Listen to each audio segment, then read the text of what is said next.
Hey guys, it's Ivy and welcome back to my channel. Today I'm going to be doing my February wrap up. I think I'm going to move through these pretty quickly. This won't be a very long video, so let's just dive right in. The first book I'm going to talk about is The Night Tiger by Yangsze Choo, and this is a historical fiction book. This book is about two main characters, Cerulean and Ren, and they are step siblings and they each have their own stories, and their stories obviously combine. The main thing that drew me to this book was that Ren has 49 days to look for his master's. The main thing that drew me to this book was that Ren has 49 days to look for his master's severed finger so that his soul can move on and it won't wander the earth forever. I picked this up on audiobook, which I really enjoyed the narration of that. For some reason, I cannot get this book to stick in my head. I don't know why, but when I was listening to it, I really enjoyed it.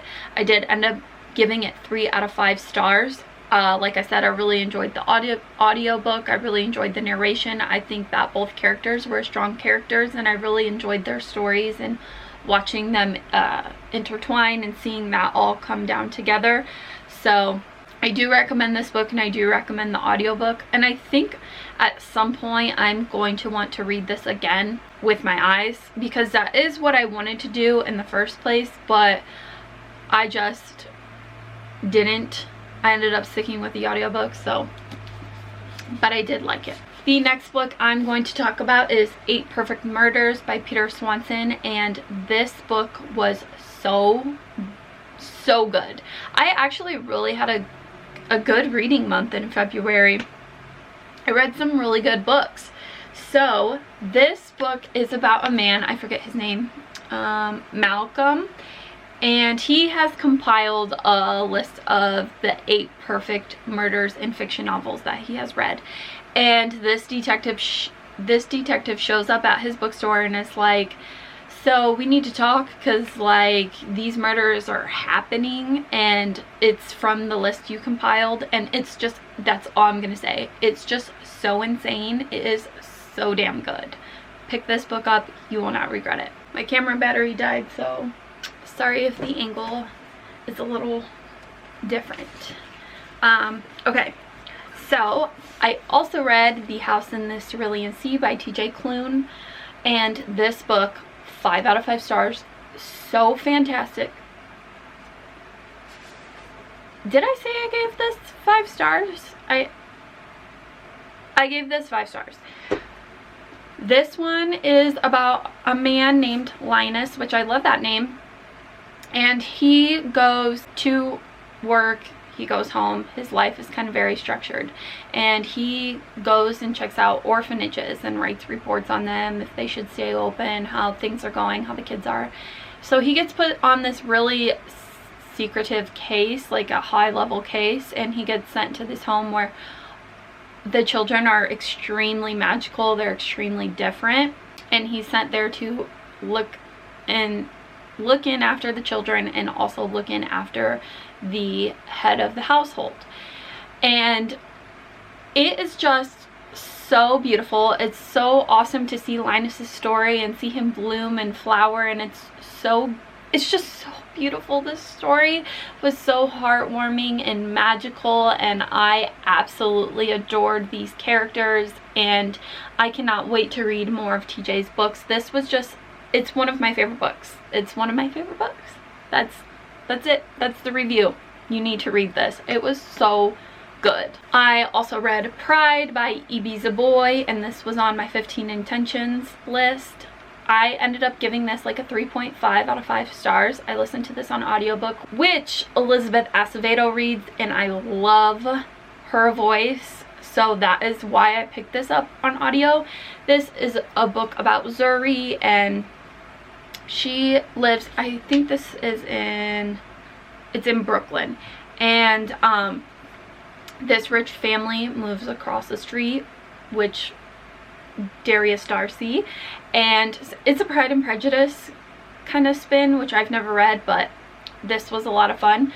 Zuri and Darius have a rocky start, and it's just kind of up and down from there. Their relationship is extremely interesting, and Zuri is extremely guarded, and he's just kind of like, give me a chance. And I just really liked this. I'm glad I read it. Like I said, 3.5. I recommend the audio. Another book I picked up was Riot Baby by Tochi Onyebuchi, and this was also on my 15 intentions. So this book is like very short, but it is a dystopian type novel. Okay, the way this describes it is it is both a global dystopian narrative and an intimate family story. I was kind of confused a lot in the narration style of this. Our two main characters are Ella and Kev, and their siblings, and Ella has powers. I really don't know how to describe this. It was extremely hard for me to comprehend. Maybe I'm not smart enough for this book, I don't know, but I had a really hard time comprehending what was happening with the narration style, with the powers. Like the first chapter I was like hooked and I was in, but then after that I kind of was just like, I'm confused. So I didn't actually rate this because I'm not sure what to rate it, because it's not that it was bad, because I actually enjoyed the storyline, that, you know, the parts where I understood what was happening, but I don't know. I don't know. So I'm gonna have to talk to somebody else who has read this book, because yeah, I'm not giving you a good explanation of what it is about either. I'm sorry. The final book I'm going to talk about that I read in February was, of course, Silver Flames by Sarah J. Maas. I have an entire spoil-filled reading vlog talking about this, so you'll see it up here and I'll leave it down in the description. I absolutely love this book. I had a slow start getting in. It was about the 90-page mark where I was really invested, and I started to get back into the story because I didn't reread the rest of the series before diving into this book. But I was so blown away. Like, this mental health journey was so intense, so good. I ended up really resonating with Nesta and understanding her. She's now my favorite character within this series. Like, I absolutely adore her. I loved meeting all the new characters that we got to meet. I really enjoyed them. Gwen is now also a fave, and Cassian was just you know. Woo. You know. Woo. Sarah, girl, she really outdid herself with this one. My God. So yes, I'm at a loss for words.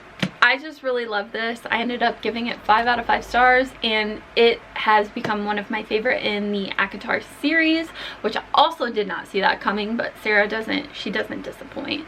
I really love this book, and it's hard to say what my favorite book of the month was, because I did have a lot of 5 stars, but you know, I have to go with Sarah. She's my queen. Alright guys, that is it for my February wrap up. Please let me know in the comments down below what you guys read in the month of February. And if you made it to the end of this video, please leave me a castle emoji down below, since I'm wearing Disney Magic Kingdom. So actually, is this Magic Kingdom or is this Disneyland? No, this is Disneyland. Besides the point, just leave a castle down below if you made it to the end, okay? Thank you guys so much for joining me. I hope you have a beautiful day, and as always, may the force be with you. Bye.